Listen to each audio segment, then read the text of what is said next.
네, 여러분 안녕하십니까. 이병표 교수님 모시고 공부하는 시간이 다가왔습니다. 모시도록 하겠습니다. 어서 오십시오. 예. 자전거 새로 장만하셨다면서요? 예. 자전거도 지금 전자화되는 거죠? 예. 그래서 변속, 기어 변속하고 이런 것들이 다 자동으로? 예, 버튼 누르면 자동은 아니고 하여튼 전자식 버튼으로. 버튼으로. 예. 그러니까 줄이 없습니다. 예. 저는 이 비행기에 대해서 얘기하다가 예를 들어서 뭐 브레이크로 연결되는 줄 이런 줄이 하나도 없다는 얘기를 듣고 당연하면서도 새삼스럽더라고요. 예. 근데 자전거에도 이제 줄이 없어지는군요. 예.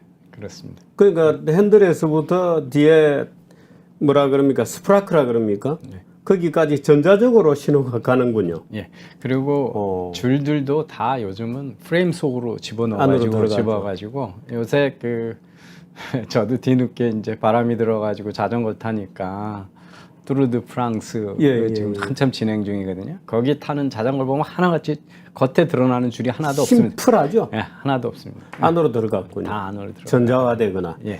뚜르드 프랑스 언제까지 합니까? 이제 끝날 때 됐을 텐데. 예, 지금 스테이지 21까지 있는데 예. 어제 16까지 했으니까요. 네.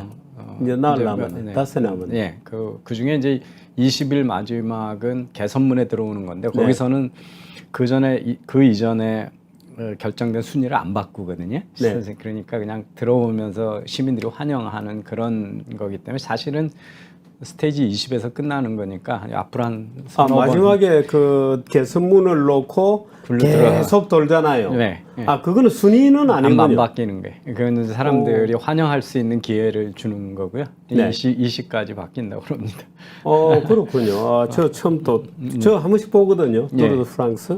그 거기에 넘어가는 것들 보면 대단하잖아요. 예, 그거 요즘 보는데 지금 유럽이 아주 이상 난동이잖아요, 기후가. 네네. 그래가지고 막 41도 뭐 이런 데서 지금 타고들 있어요. 그 산을 올라가는데 그래서 낙차 사고도 많고 뭐 그런 것 같습니다. 예, 아주 자전거 얘기하면 또 끝이 없습니다.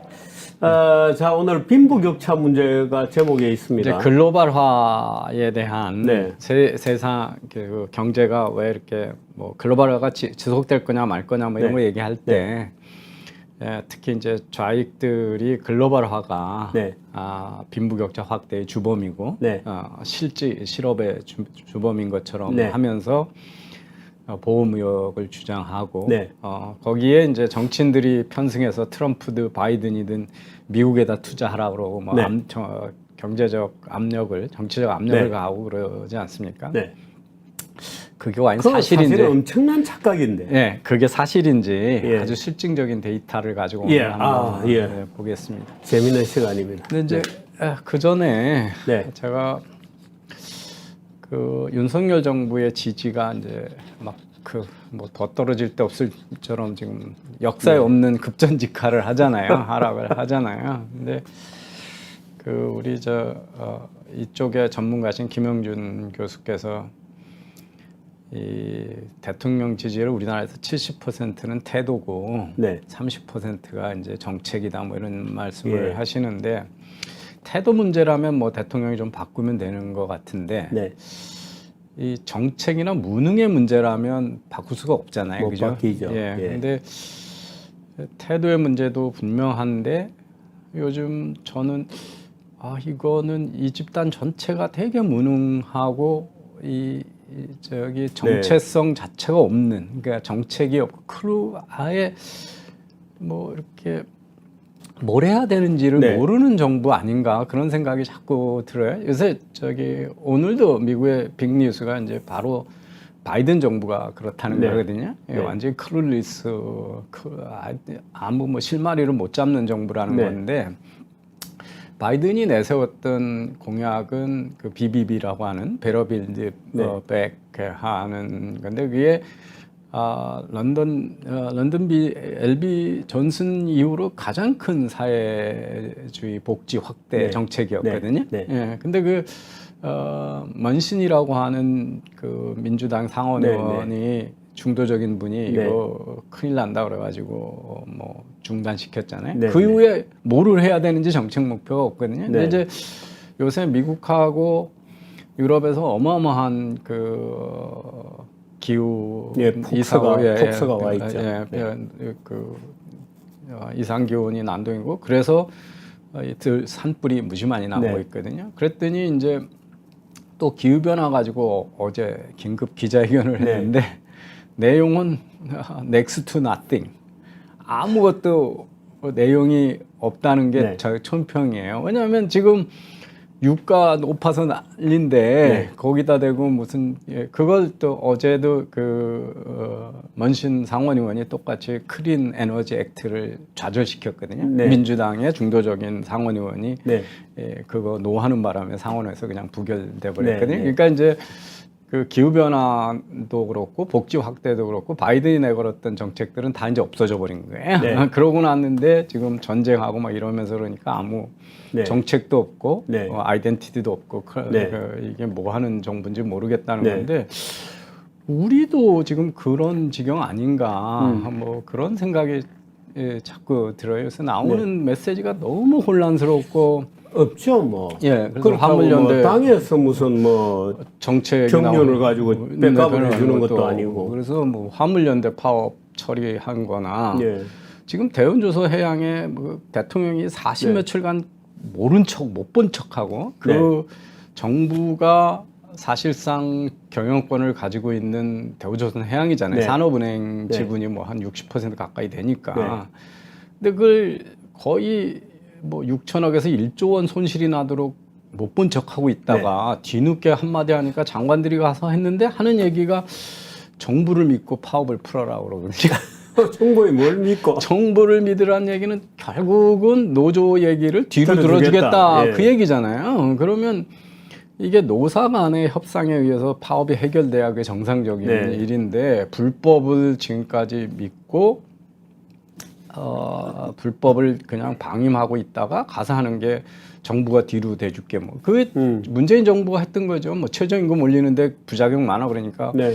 자영업자들 30인 이하 그거는 정부가 올라가는 거 세금으로 다 줄게 이런 얘기하고 하나도 다르지 않잖아요. 그래서 이런 때 노동개혁을 들고 나와야 되는데 전혀 그런 의사가 없어요. 없습니다. 없어요. 그리고 이 부채 탕감 해주겠다 그러더니 또 금리 올라서 서민들 어려우니까 전세대금도 동결하겠다 뭐 이러고 나오고 있단 말이에요. 그러면 또 뭐 뭡니까 뭐 다 그냥 연장해 주겠다고. 뭐 청년들인가요? 뭐 그러면 이게 이제 그렇게 되면 사실은 구조조정이 안 되는 거거든요. 네. 그러니까 고통을 회피하고 나면 구조조정 하나도 안 되는 거고요. 이게 바로 이제 정부가 아버지 엄마와 같은 큰 정부잖아요. 어려운 거 다 해주겠다 뭐 이런 지경에 이르고 있는 거여서 뭐 하겠다는 건지 메시지가 없는 그래서 무능하고 아젠다가 없고 정체성이 없으면 이거는 스타일의 문제를 넘는 거죠, 그죠? 그래서 이 걱정이 많이 됩니다. 근데 이제 대우조선 해양에 대해서 우리가 조금 보면 이게 우리나라가 구조조정이 되고 혁신 경제가 되려면 어떻게 하면 정부의 힘을 좀 약화시키고 수단을 뺏어야 되는지가 자명한데요. 이 대우조선 해양은 역대 정상적인 경영을 해본 적이 없는 기업이에요. 이게 이제 그 한국조선공사로 시작이 됐다가 그 71년 5.1 쇼크 때 부실이 돼가지고 대우그룹한테 넘겼거든요. 근데 이제 김우중 회장이 정부하고 협상을 잘해가지고 이게 완전히 부실 덩어리 기업을 인수하는데 한 번도 구조조정해서 이걸 정상적인 기업으로 만들겠다는 의지를 보여준 적이 별로 없어요. 그 김우중 회장이 뭐 책은 멋있게 내가지고 많은 젊은이들한테 포장이 잘 돼 있는데 저 부실 기업을 내비두고 거기에다 납품하는 중요 납품업체들, 큰 납품업체라든지 배들이 항구에 들어오면 이제 술이나 뭐 이런 거 할 때 또는 그 배를 천 띄울 때 그 토잉선이 앞에서 견인하는 선박이 있거든요. 그거는 다 가족들이 가지고 있는 회사를 만들어 가지고 대우조선한테다가 비싼 가격으로 납품을 하고 그러니까 대우조선을 계속 뜯어서 네. 가족들의 부를 높인 거죠. 그리고 그 주위에다 온갖 부동산 투자하고 네. 거제도에다 투자하고 골프장 짓고 뭐 이러면서 뜯어먹었던 회사거든요. 그거가 대우그룹이 해체됐을 때 예. 그걸 구조조정을 못하고 정부가 공적 자금 집어넣어가지고 98년에 저 꼴이 났는데 2001년에 워크아웃을 졸업을 했거든요. 네. 그러고 잠시 뭐 LNG 1등도 하고 그러면서 괜찮아서 주가가 뭐 한 4만 원도 넘어가고 그랬어요. 네. 근데 어떤 이유인지 한 번도 그 산업은행이 네. 이 회사를 주인을 찾아주겠다는 의지를 보여준 적이 없어요. 네. 그러면서 지금까지 온 거거든요. 네. 2013년, 14년에 다 우리나라의 민간이 주도하는 삼성중공업하고 예. 이 현대중공업이 적자 날 때 네. 대우조선만 흑자가 크게 나가지고 직원들 보너스를 줬어요. 네. 근데 그게 우리나라 최근 역사상 가장 큰 분식회계로 네. 흑자가 났던 거거든요. 네. 그러니까 이게 계속 부실이고 도덕적 해이가 계속돼 왔던 건데 지금까지 왔고 이제 2017년부터 흑자 전환으로 돼 있는데 네. 배를 만들어서 흑자된 적이 없어요. 네. 다 자산 매각하고 뭐 구조조정으로 흑자가 네, 됐거든요. 그러니까 그런 데다가 얼마 전에 이제 그 석유가 막 올라가고 그러니까 그 LNG선, LPG선 많이 수주가 들어오니까 그 적자 기업을 구조조정을 계속해야 된다고 정부가 신호를 보냈어야 되는데 문재인이 물 들어왔으니까 노저우라고 그랬거든요. 네. 그러니까 지금 하청업체도 이 조선업이 호황이니까 급여를 올려달라라고 얘기를 하는. 그러니까 아주 무시한 그 문재인이 이제 그 물 들어오니까 노조라는 그런 헛소리를 이제 했던 거죠. 그게 뭐 2년 전이니까 얼마 안 됐더니 그게 지금까지 온 건데 제가 보면 이 국민의 이 공적 자금을 가지고 이렇게 부실 기업, 좀비 기업을 계속 유지하고 있는 것들은 이 문제를 해결하려면 정말 산업은행을 민영화해야 돼서 외국처럼 투자은행이 민간의 시장의 원리로 부실 기업을 청산하고, 그러니까 대우는 이게 해결책이라고 정부가 지난 정부에서 추구했던 게 현대중공업하고 합병이거든요. 근데 외국에서 승인이 전부 안 났잖아요. 이게 독과점이 된다고 그래서. 그러니까 그때 사실은 합병이 아니라 청산을 하고 자산 매각으로 갔어야 되거든요. 그러면 현대중공업이 뭐 자산을 사는 거는 인가사항이 아니니까 대우조선해양이 그런 걸 못하는 이유가 이게 정부가 산업은행을 가지고 그때 속점으로 되었던 것이 어디의 판단 때문에 그랬어요? EU 이런 데서 승인을 하나도 안 해줬어요. 그렇군요. 다른 나라에서. 그래서 우리나라에서만 됐지 다른 나라에서 안 해가지고 그 현대중공업하고 M&A가 무산이 된 거죠. 그다음에 어떻게 할 건지 아무도 그다음 정부는 이 해결책이 없는 거예요 지금. 근데 지금 제가 이 문제에 대해서 페이스북에다 글도 많이 쓰고 이 정부가 정말 무책임하고 그 하청업체 노조도 무책임하다는 얘기를 하는 게 지금 부채 비율이 500%가 넘는 부실 기업이거든요. 그러니까 금리가 올라갔으니까 이제 금융비용이 확 올라갈 거 아니에요. 그러니까 적자폭이 더 커지는 데다가 대우조선해양은 지금 러시아산 선박 수주량이 상당히 많습니다. 근데 지금 달러로 돈 못 받게 돼 있거든요. 루블로 받게 돼 있어요. 제재 때문에. 그러니까 이게 아주 폭탄을 안고 있는 기업이거든요. 그런데다가 2017년부터 최근까지 지금도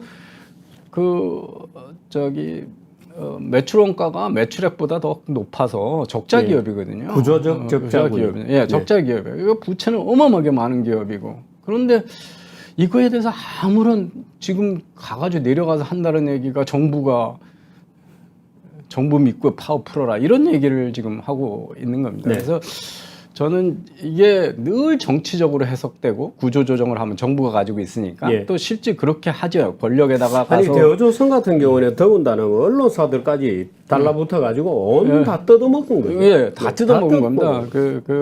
사실 박근혜 대통령이 그 조선유보하고 싸우게 된 것도 이제 그거잖아요. 우병우 그 조선유보에.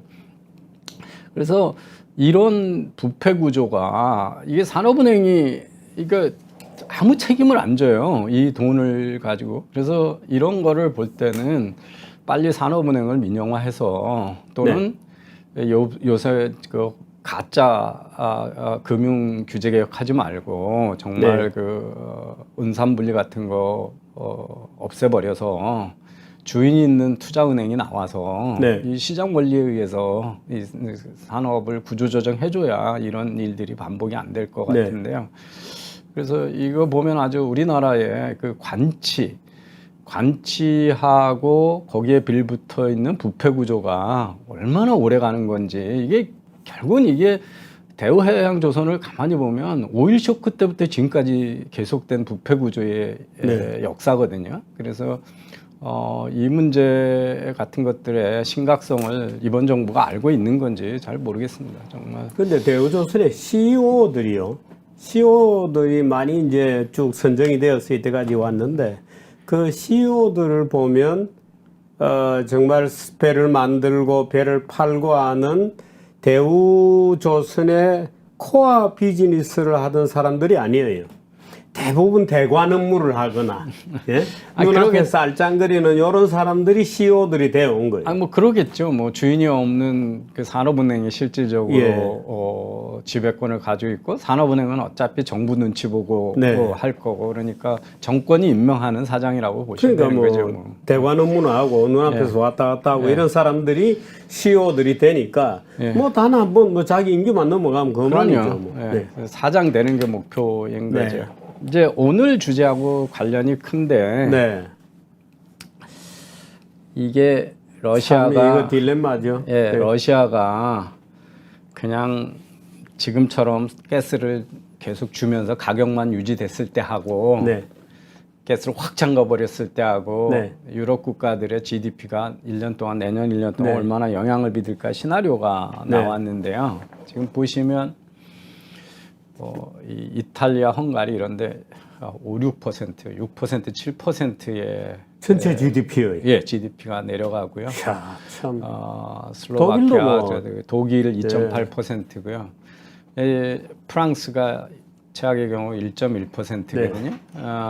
그 GDP 마이너스 1%라는 게 얼마나 큰 영향인지 잘 아실 건데. 지금 워스트 케이스라고 하면 그냥 그 가스관을 잠궈버리고 유럽에다 안 줘버리는 거예요. 비교적 마일드한 케이스. 마이스는 지금 상황이 유지되는 거예요. 근데 지금 상황이 뭐냐면 가격이 상당히 올라가 있잖아요.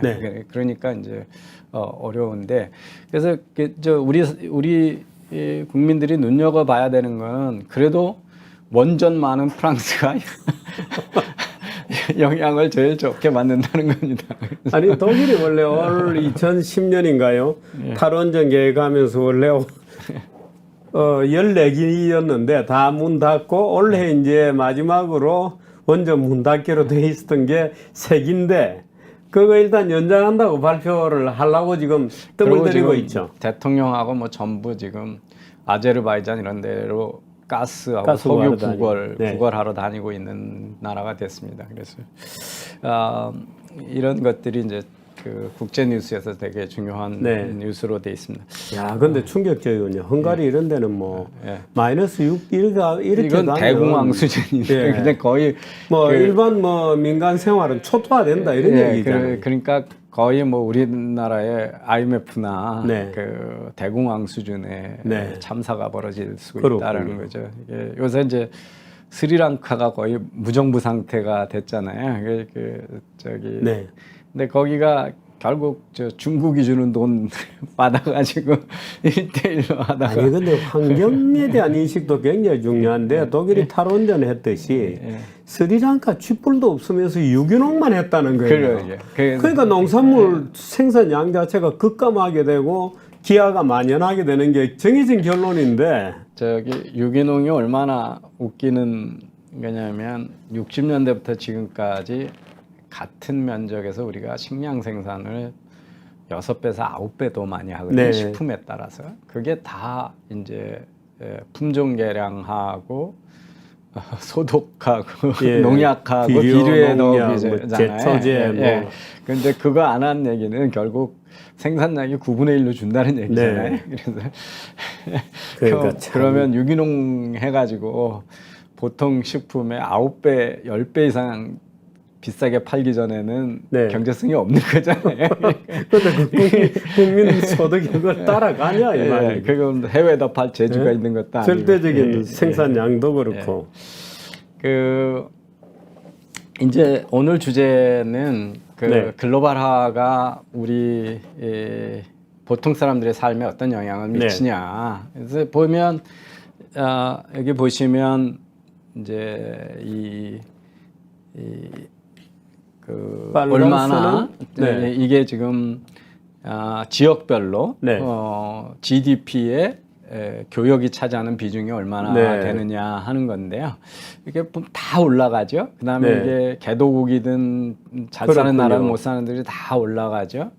그 GDP 대비 교역이 제일 높은 나라가 싱가포르거든요. 예, 싱가포르. 네. 그래서 지역별로 최고 많은 교역량이 있는 것들을 보면 다 80년대, 90년대, 2006년 보면 다 상승하고 있어서 네.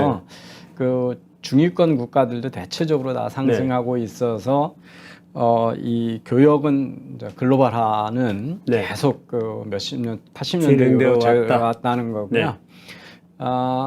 그 관세를 얼마나 때리냐, 네. 관세가 없는 거에서 관세를 만큼 빼면 이제 뭐 관세가 하나도 없다 그러면 네.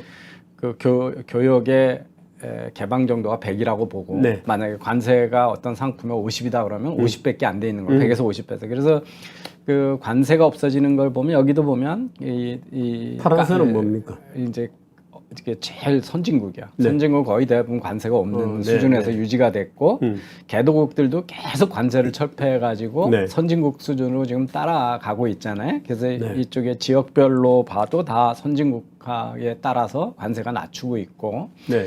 그것이 그 선진국, 뭐 중진국, 중상국, 그다음에 빈국도 다 예.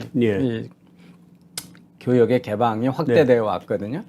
그 우리가 이제 그 글로벌화라고 하는 게 수출 수입과 같은 상품 교역만 있는 게 아니고 네. 돈이 금융거래. 이제 금융에 되는 거죠. 그래서 들어오는 돈이 있고 나가는 돈이 있게 되는데 그래서 90년대에 비해서 2004년에 보면 이제 다 네. 들어가는 돈 나가는 돈이 많이 차이가 생기는데요.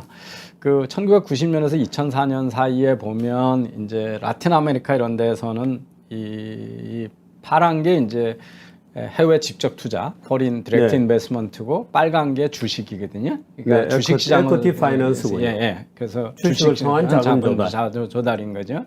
그래서 전 세계적으로 보면 제일 많이 늘어난 게 이제 그 주식을 통한 네. 거 하고 개도국인 경우에는 foreign direct investment. 아시아 네. 같은 데 확 늘어났죠. 예. 네. 그다음에 여기군요. 예. 네. 그다음에 여기고. 저 맨 앞에가 이제 선진국이고요. 선진국. 그다음에 그 밑에가 뉴리 인더스트라이즈 이코노미에서 한국, 대만이 저기에 속하는 나라입니다. 새로운 선진국이 된 나라들. 거기서도 보면 90년과 2004년을 비교한 겁니다. 디렉트 인베스먼트하고 에퀴티, 그 주식 네. 그게 외국인이 많이 이제 해서 자본 시장의 글로벌화가 이제 급격히 진행이 됐다는 걸 볼 수가 있습니다. 그래서 뭐 이건 아까 그것처럼 또 지역별로 연도별로 어떻게 됐는가를 보는 건데 이 금융시장의 개방 정도는 아무래도 선진국은 이제 자신이 있어서 높고 개도국은 좀 낮은 편인데 그래도 쭉 확대되는 쪽으로 이전해 왔습니다. 우리가 이제 1950년에 비해서 2016년에 소득이 얼마나 늘어났냐. 상대적으로 이제 만약에 이게 이 대각선은 그때나 지금이나 똑같은 소득이 있는 선이거든요. 위쪽으로는 이제 2050년보다 얼마나 멀어질수록 얼마나 많이 증가했냐 하는 건데요. 뭐 몇몇 불행한 나라들은 1950년보다 떨어진 나라들이 있습니다. 아프가니스탄이라든지 어떤 나라들이? 아프가니스탄이 짐바브웨 뭐 시에라리온 뭐 이런 나라들고 저기 콩고, 데모크라틱 리퍼블릭 콩고 다 이제 정치가 안정되지 않은 나라들이죠. 근데 저 맨 위에 있는 나라들이 한국, 대만, 싱가포르, 오만 적도기냐거든요. 예. 그러니까 30배 부자가 되었군요. 그냥 1950년에 비해서 2016년은 30배 개인 국민 소득이 이제 높아진 나라거든요. 가장 높아진 나라에 저 가운데 있는 빨간 점이 월드 평균이군요. 평균이 4배 정도. 평균은 4.4. 이제 4.4배 늘었는데 우리는 30배가 늘어난 거죠. 그러니까 근데 저기에서 이제 적도기냐 같은 데는 산유국이고 오만도 산유국이니까 그렇지 않은 나라 중에는 대만, 싱가포르, 한국이 가장 많이 올랐고요. 일본도 상당히 이제 15배 높은 그리고 중국도 지금 15배 이상 높아져 있는 거거든요. 그래서 이 아시아가 뭐 태국도 마찬가지고 전체적으로 홍콩 좌우에 있고요. 그래서 유럽 국가 중에는 이제 아일랜드가 가장 돋보이는 고도 성장을 한 겁니다. 근데 이 나라들의 특징이 이제 되게 다 개방형 수출 국가들이죠. 제가 여러 번 소개를 드렸습니다만은 그 중국이 그러니까 베를린 장벽 무너지고 소련 무너지고 그러면서 동구 유럽화하고 특히 아시아가 글로벌 경제 아시아가 가장 그 글로벌 경제에서 독립적인 제3회 중국이나 뭐 해가지고 북한이나 다 글로벌 경제에서 떨어져 인도나 다 참여 안 했던 나라들인데 이게 이제 2000년 전후에서 80년서부터 2000년 사이에 다 세계 경제에 참여하면서 세계에 이제 자유롭게 이용할 수 있는 그 근로자 수가 2배로 늘어났다. 그래서 선진국의 이 숙련도가 낮은 교육 수준이 낮은 노동자들은 힘들 수밖에 없다. 그래서 경고했던 게 이제 2005년에 저 리차드 프리만의 그레이트 더블링이라고 하는 거고요. 제가 젊은이들한테 이제 뭐 헬조선이라고 징징대지 마라 막 이런 거 얘기했을 때 그 해석의 포스트 모더니즘적인 생각을 가진 분들이 자꾸 뭐 청년들한테 미안하다 그러고 막 그러잖아요. 그래서 마치 미안해 위로를 받아야 돼 너희들은. 그래서 그 뭐 안철수 이런 사람들이 다니면서 청춘 콘서트 하면서 그러는 거잖아요. 이게 마치 우리 세대가 잘못해서 지금 세대가 고생하는 것처럼.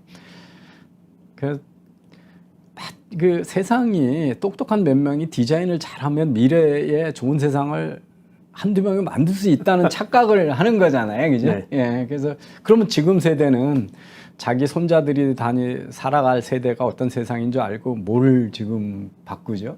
우리는 그런 능력 없잖아요. 그죠? 없습니다. 그러니까, 그런데, 인간의 지식은 참 한정적인데. 그리고 이게, 수십억 명이 자유로운 의사결정을 하면서 발현되는 질서인데 그걸 누가 엔지니어링을 할 수 있다라고 착각을 하는 거죠.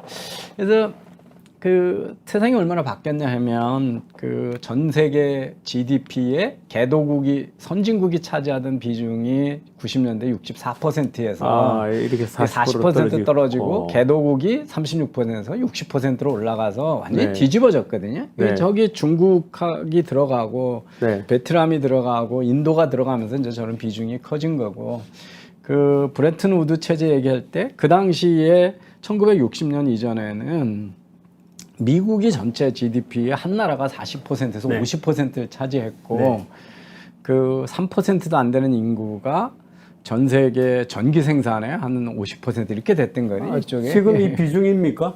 이건 인구입니다. 인구 크기. 인구 비중이고. 여기 한국의 인구 크기. 보시면 60년대 미국의 40%다가 2019년 지금 24%. 중국이 4%에다가 16%로 16%로 올라간 거거든요. 그러니까 중국이 이제 큰 소리 치는 이유가 저거죠. 경제 규모가 커져서. 그래서 90년대 우리가 알고 또 우리가 고도 성장할 때의 세상하고 지금 세상은 완전히 달라진 세상이라는 거고요. 이제 우리는 이렇게 쭉 수출을 잘해서 잘 먹고 살았던 거고 저기 이제 2012년 이후에 글로벌 금융 이후로 그게 조금 이제 주춤하고 있고 중국은 많이 떨어지고 있거든요. 근데 좀 저게 수출 비중이 많이 떨어진 게 아니라 내수가 많이 커졌다라고 하는 거로 이제 이해를 하셔야 되는 거고요. 그 우리나라가 얼마나 성취를 많이 했나를 보시면 우리나라가 미국이 이 무역 적자를 가장 많이 내는 나라들, 그러니까 미국에다 수출을 가장 많이 하는 나라들 보시면 이 무역 흑자를 많이 나라 중에 중국, 아일랜드, 프랑스, 이스라엘, 이탈리, 그다음에 한국입니다. 그래서 우리가 이탈리아도 굉장히 많군요. 많습니다. 이제 사람들이 이해하는 거하고 많이 달라요. 그런가 하면 미국이 수출을 많이 하는 나라 수입보다 그러니까 미국이 흑자를 내는 나라 중에 이제 가장 큰 게 캐나다고요. 멕시코, 뭐 영국, 벨기에, 독일도 적자를 보고 있거든요. 네덜란드 뭐 이렇게 해서 우리가 그 미국에서 미국, 독일 쌍방간에는 미국 쪽 흑자군요. 예, 미국이 흑자입니다. 일반적으로 생각하는 거 좀 다릅니다. 자동차가 많으니까 그럴 것 같은데 특히 이제 미국이 갖고 있는 것들이 항공이나 무기 이런 게 많지 않습니까? 무기 이런 것들이. 그래서 우리가 그러니까 한미 FTA 할 때 얼마나 많은 바보들이 나왔죠. 바보들의 가짜 뉴스를 아주 우리나라가 그냥 뭐 미국의 식민지가 되고 나라는 다 하고 그 서비스업도 다 미국 기업이 들어와서 다 차지하고 이런 그 혹세 무민의 이야기들로 가짜 뉴스로 세상을 다 뒤엎었고 거기에 아주 선두에 섰던 언론이 한겨레 신문이다. 제가 그 당시에 그거 보면서 정말 너무 한심해서 말을 못했을 텐데 거기에 사실은 그 당시에 조순 전 총리까지 합류해서 조순, 변형윤 그런 그런 걸 봐서 한국이 얼마나 사실은 이 수출만 보면 국가 GDP에서 내수 차지하는 비중이 작아서 그렇지만 우리나라가 얼마나 훌륭한 수출 성공 신화냐면 저기 보시면 그래프에서 영국, 일본, 프랑스, 한국의 이 수출 금액의 총액이 별 차이가 없습니다. 그러니까 절대 금액으로도요. 그래서 이 수출에 한해서는 대한민국이 어마어마한 성공 신화. 저 밑에 있다가 이렇게 뛰어 올라서 같아졌군요. 예, 같아진 거죠. 그래서 우리가 뭐 일본하고 비슷한 양의 상품 수출을 할 거라고 기대한 제가 직장 생활하고 그럴 땐 상상도 할 수 없었던 중국이 이게 내려가고 있다라는 거는 제가 말씀드렸고요. 그래서 우리는 수출을 통해서 경제 개발했고 부유해진 나라이면 틀림이 없잖아요. 근데 이제 수출에 대해서 잘못 생각해가지고 우리 사회에 마치 수출을 해서면 좋은 거고 수입을 하면 나쁜 거고 손해 보는 거고 무역 적자가 나면 나라가 망하는 거고 뭐 이런 생각을 하시는 분들이 지금도 뭐 무역 적자 약간 봤다 그러면 KBS가 일단 모피 가게부터 쫓아가요. 외국산 뭐 명품 수입이 어떻고 또 선동기를 하죠.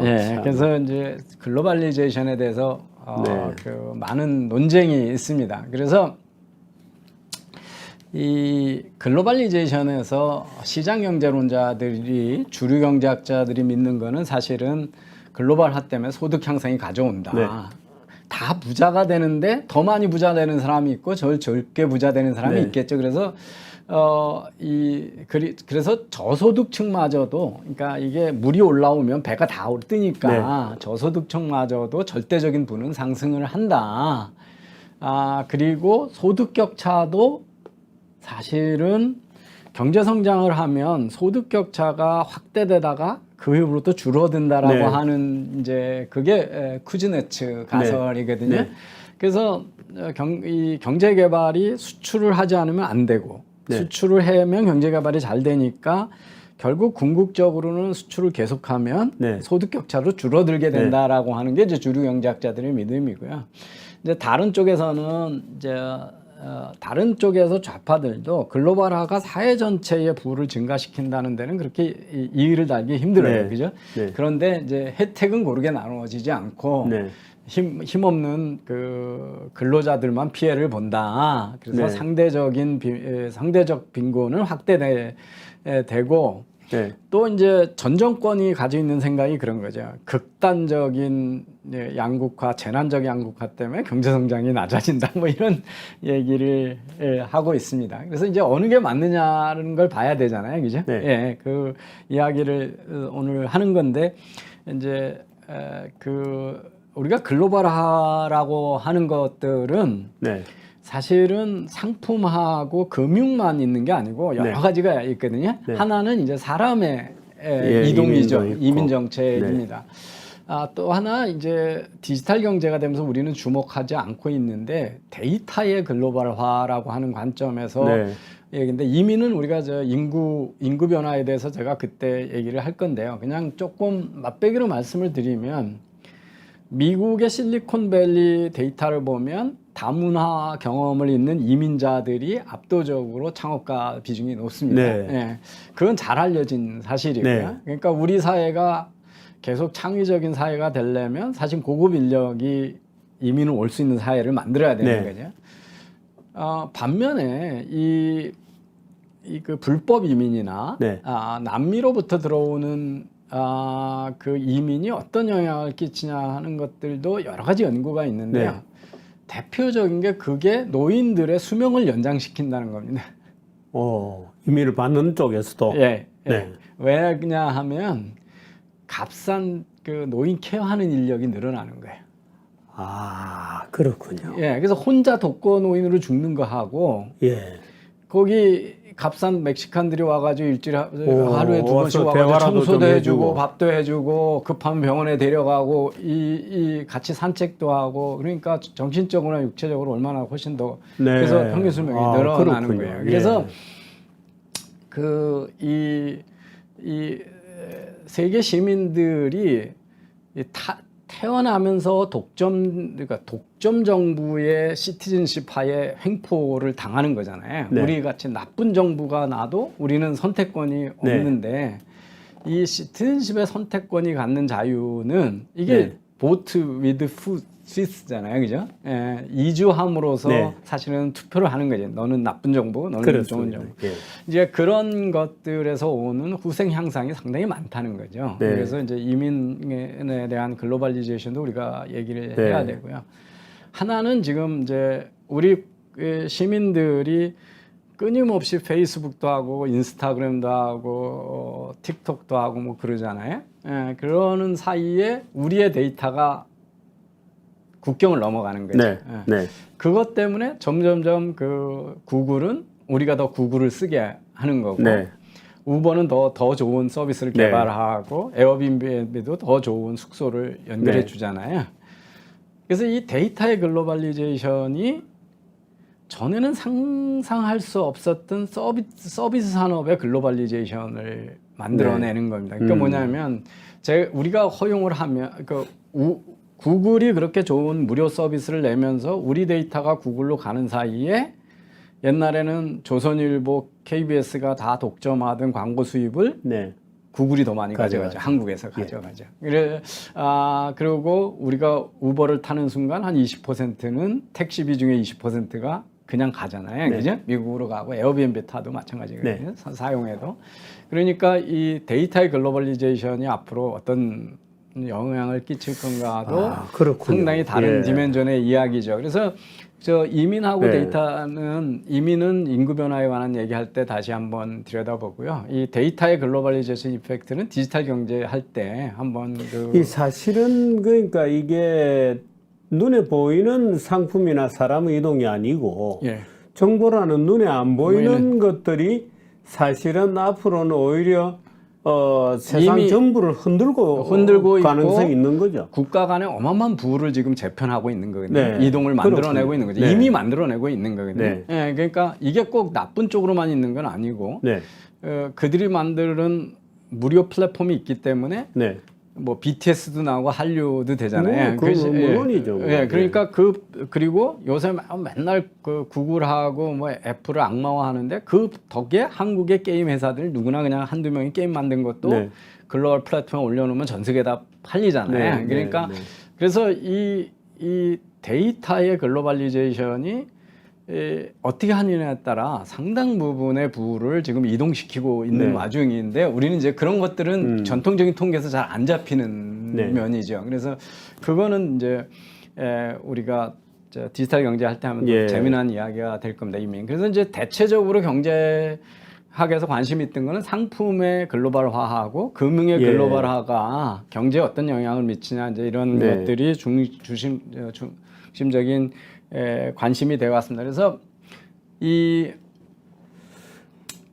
국가들이 다른 나라하고 네. 했을 때 그 교역을 안 하는 상대, 우리 이제 북한하고는 교역을 안 하는 상대잖아요. 그 다음에 이제 쌍방 간에 서로 교역 합의가 돼 있는. 네. 그 다음에 뭐 저쪽은 우리한테 교역을 안 하는데 우리는 그냥 교역을 일방적으로 하는. 네. 그래서 보면 교역을 안 하는 상대 국가들은 점점 줄어들고 국가 간이 전부 교역을 많이 하는 쪽으로 이동해 왔습니다. 그래서 그건 너무 당연한 거고요.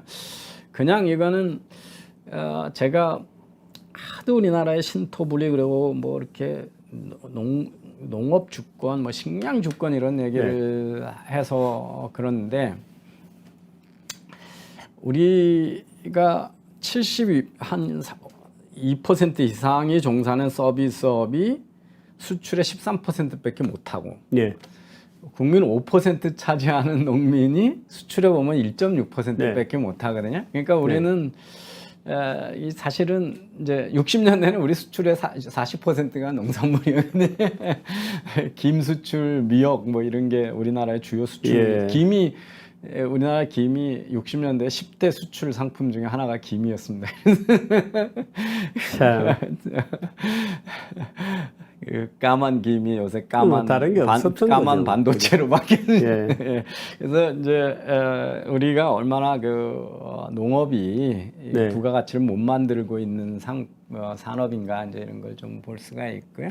아니 근데 저게 아마 우리가 그 김영삼 대통령 때나 김대중 대통령 때 그때 농업의 수출화 전략을 잘 세웠으면 중국이 저렇게 부자가 되면서 한국 식품이 아마 엄청났을 겁니다. 근데 소위 농업보호론으로 다 보낸 거죠. 경쟁을 통해서 또 특히 이제 그 스마트팜도 그렇고 이 재벌들이 우리나라가 이제 농업 국가니까 농업을 기업화해서 수출을 하고 부를 만들려는 시도를 몇 번 했잖아요. 그래서 대표적인 게 이제 용인 자연농원이죠. 그래서 여기 시청자분들은 잘 모르시는데 용인 쪽이 돼지고기로 유명합니다. 원래 그게 저기 삼성그룹이 용인 자연농원에 해외에서 좋은 돼지 품종을 들여다가 거기서 길렀었거든요. 그게 이제 그쪽에 돼지고기가 발달하는 거예요.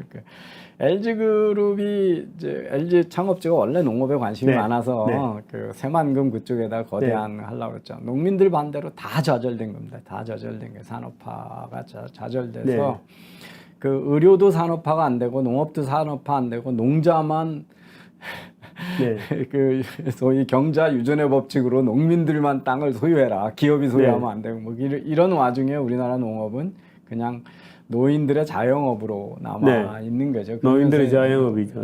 그래서 이제 안 된 거라고 보시면 돼요. 그래서 사실은 그 엄청난 그 소비의 인구가 바로 옆 나라에 있는데 사실 우리나라 고급 식품은 일본에 수출하는 것으로 부가가치를 만들었거든요.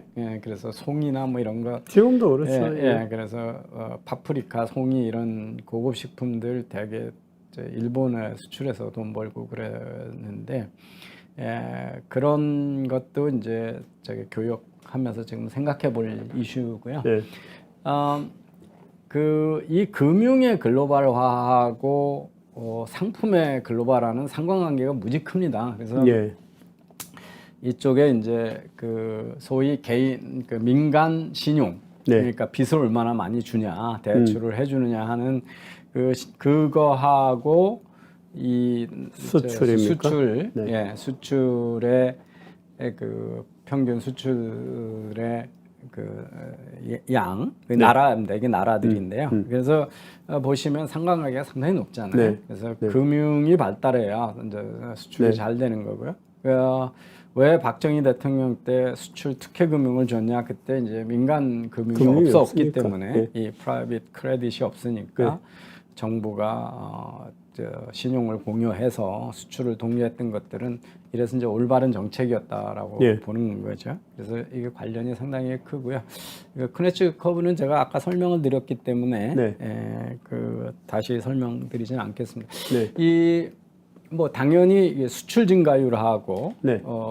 이쪽이 수출 증가율이고 이쪽이 경제 성장률, 네. 일이나 국민소득 성장률이어가지고 그게 네. 싹 비례하고 제일 끝에 네. 대한민국이 있어서 수출 증가로 경제 성장을 견인해 왔다는 걸 네. 성공 국가라고 합니다. 그러면 수출 수입을 왜 하냐?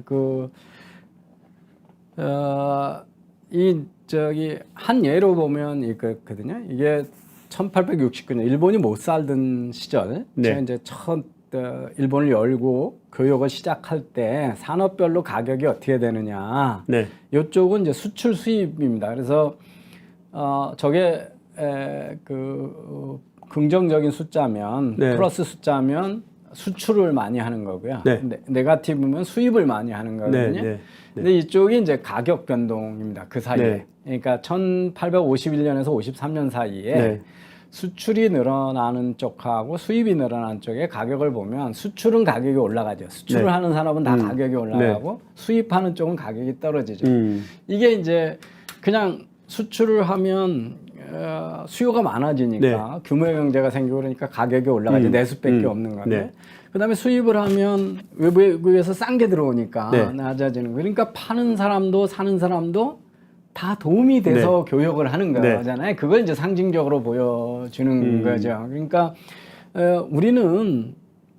우리가 어느 나라에 물건을 사주는 게 마치 그 나라를 위해서 무슨 시혜를 베푸는 것처럼 그렇게 얘기를 하고 지난 정부가 그 소부장 사기칠 때 아주 대표적으로 그런 무슨 경제 독립을 해야 되는 것처럼 네. 그 경제 독립이라고 하는 게 김일성이 하려고 계속 했던 거잖아요. 네. 그죠? 자립 경제라고 하는 거죠. 그래서 나라가 망하는 건데 그걸 뭐 일본 걸 사주면 친일이고 일본 거 가지 않습니다, 사지 않습니다 그러면 무슨 독립투쟁하는 것처럼 국민을 바보로 만드는 그런 정부가 이제 있었던 거죠. 그래서 네.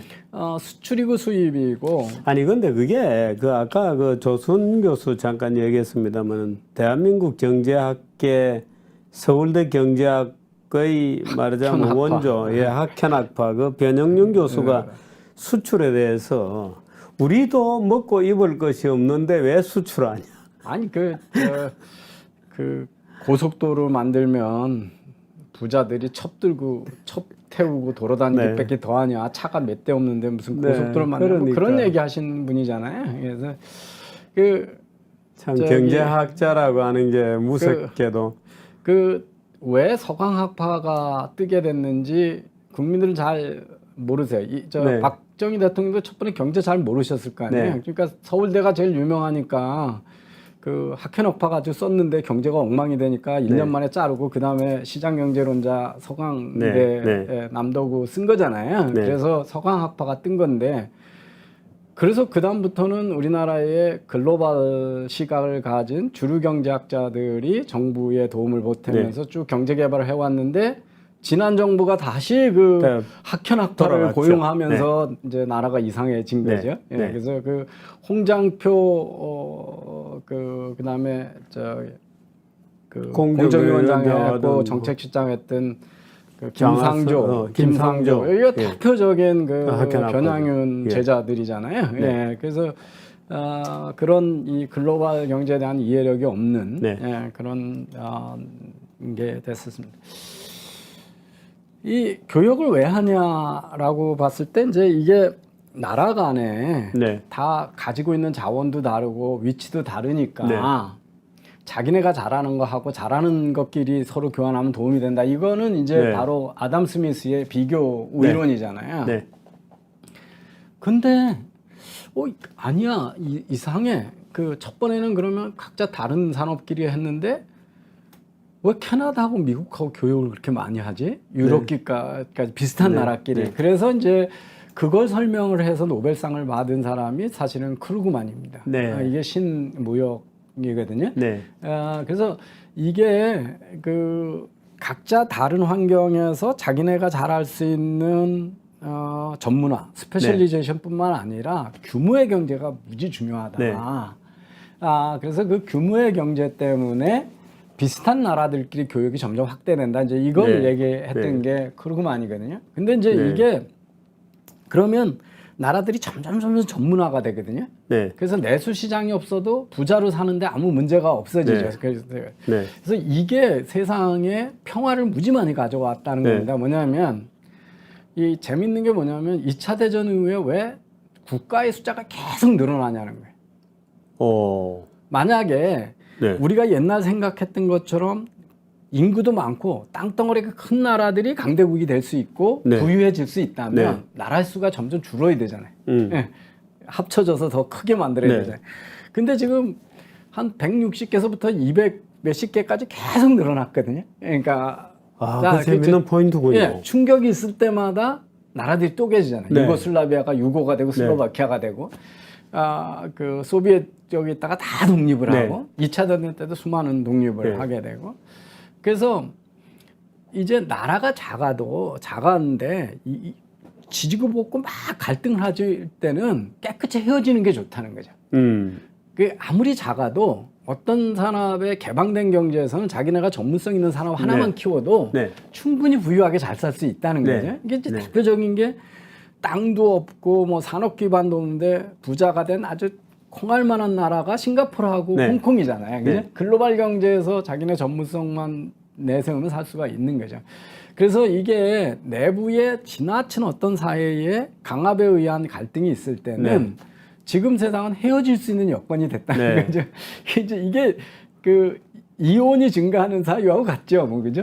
여성이 먹고 살 대안이 없을 때는 남자들이 폭력을 가하고 억압적이어도 그냥 이혼 못하고 살다가 여성들의 경제적 기회가 많아지니까 이혼이 증가하는 거잖아요. 그러니까 그 사회도 그렇다는 거죠. 그래서 쓸데없이 갈등을 해소하는 비용을 지불하지 말고 그럴 바에야 깨끗하게 헤어져라 뭐 이런 거거든요. 그래서 이런 것 때문에 이코노미스트나 이런 데서는 그 러시아나 스페인 같은 데가 아직 완전히 통합이 안 돼 있잖아요. 카타르나 지역 같은 데 자꾸 하려고 그러잖아요. 캐나다의 퀘벡이 자꾸 독립하려고 그러잖아요.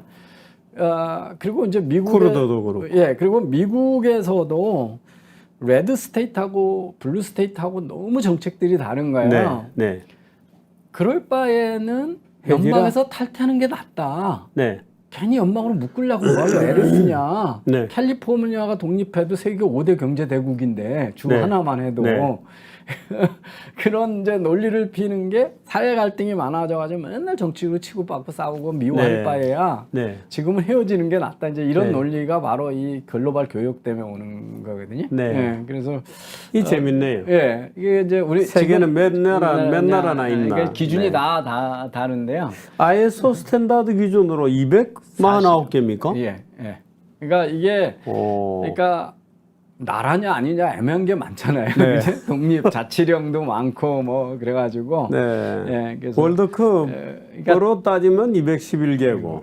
그래서 뭐 미국 국무성이 인정하는 국가는 195개고 EU가 인정하는 건 201개고 뭐 다 다릅니다. 그런 기준으로 옛날에 있었는데 그 코카콜라를 마실 수 있는 나라의 숫자. 그런데 우리나라가 무역하는 나라의 숫자. 대한민국도 뭐 엄청나게 많더라고요. 그 무역하는 나라의 숫자가. 그리고 그 우리 여권으로 무비자로 갈 수 있는 나라 보면 세계 2위잖아요, 우리가. 그렇습니까? 독일 다음을 많습니다. 많고요. 독일 1등이군요. 우리가 2등입니다. 그게 이제 수출주도 국가들의 특징이죠. 글로벌화된. 그러니까 우리가 엄청 글로벌화된 경제를 갖고 있으니까요. 그렇습니다. 그래서 근데 그거를 뭐 전혀 모르는 사람들이 있으니까. 우물한 개구리들이. 그래서 이제 이게 이제 크루그만이 2008년에 노벨상 받을 때 수상 연설에 나오는 자료거든요. 보시면 이게 1910년에 영국에서 수출해서 파란 게 제조업이고요. 빨간 게 이제 제조업이 아닌 농산물이나 뭐 이런 거거든요. 광산물이나 이런 거. 그리고 수입에서는 이제 보면 그 빨간 게 더 훨씬 크고 제조업은 별로 안 되잖아요. 그래서 이때만 해도 바로 그 아담 스미스가 얘기한 이 상대적인 우위, 컴패러티브 어드밴티지가 작용하는 거예요. 왜냐하면 영국이라는 게 아주 네. 풍부한 인적 자원과 자본 뱅킹이 일찍부터 발달했는데 국토는 적으니까 이 저기 제조업을 해서 수출하고 농산물은 대부분 수입을 네. 하는 이런 형태였거든요.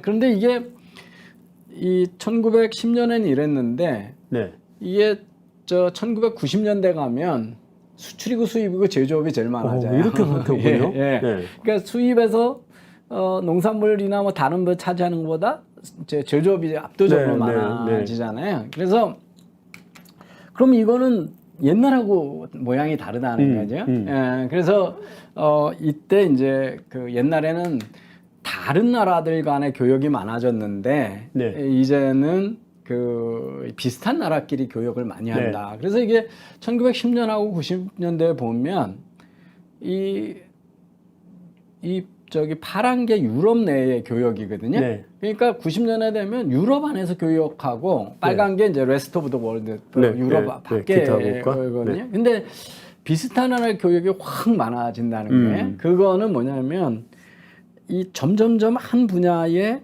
전문성을 가지고 규모의 경제를 하다 보니까 제조업에서도 차를 만들면 내가 다 만드는 게 아니고 차에서 엔진은 저 나라에서 그렇군요. 사고, 그 다음에 뭐 브레이크는 저쪽에서 사고, 타이어는 저쪽에서 사다 보니까 이제 그 제조업이 강국임에도 불구하고 다른 제조업 강국하고 교역이 늘어나는 거죠. 그래서 이게 바로 이제 그 산업 간의 트레이드를 하게 되고, 그 다음에 전문화뿐만 아니라 그걸로 규모의 경제를 찾다 보니까 이렇게 되는 거죠. 그래서 휴대폰 그러면 한국은 그 반도체하고 액정을 잘 만드는 나라잖아요. 그래서 그 보면 애플도 다 우리한테 사가고 중국도 우리한테 사가고 이제 이렇게 되는 거가 제조업 간의 교역이 많아지는 거죠, 그죠? 그래서 이런 세상으로 바뀌어서 점점점 이제 교역이 전문화되고 비슷한 나라끼리도 교역을 많이 하게 되고 지역 내부의 그 중요성 이런 게 별로 중요하지 않고 어디서든지 규모의 경제에서 충분히 사면 멀리서도 많이 사오는 거죠.